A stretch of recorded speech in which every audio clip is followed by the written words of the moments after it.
আসসালামু আলাইকুম। গরম পানি দিয়ে আজকে কুমড়ো একটার রুটি তৈরি করবো। দেখো গরম পানি তৈরি করে নিয়েছি।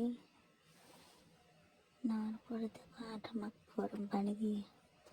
একটা ডো পানি নিয়ে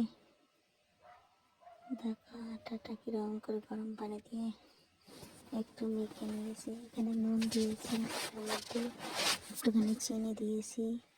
চিনি দিয়ে ভালো করে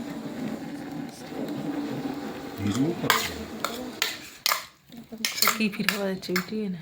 এটা দেখো বেলে নিয়েছি। দেখো বেলে নেওয়ার পরে আজকে আমার বর বেললো। রুটিটা বানাচ্ছি আমার বর, বুঝছো? আমি শিখতেছি, আমার বর রুটি বানাচ্ছে। দেখো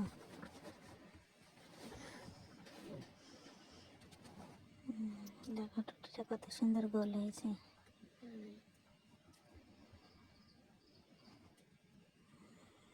প্লিজ আপনারা চাইলে এরকম করে রুটি বানিয়ে খাবেন বাড়িতে, আপনাদেরকেও ভালো লাগবে। একটা রুটি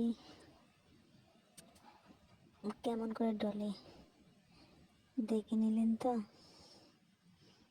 দেখো আমি কয়েকটা ভেজে রেখেছিলাম আগেই, আর একটা দিয়ে দেবো।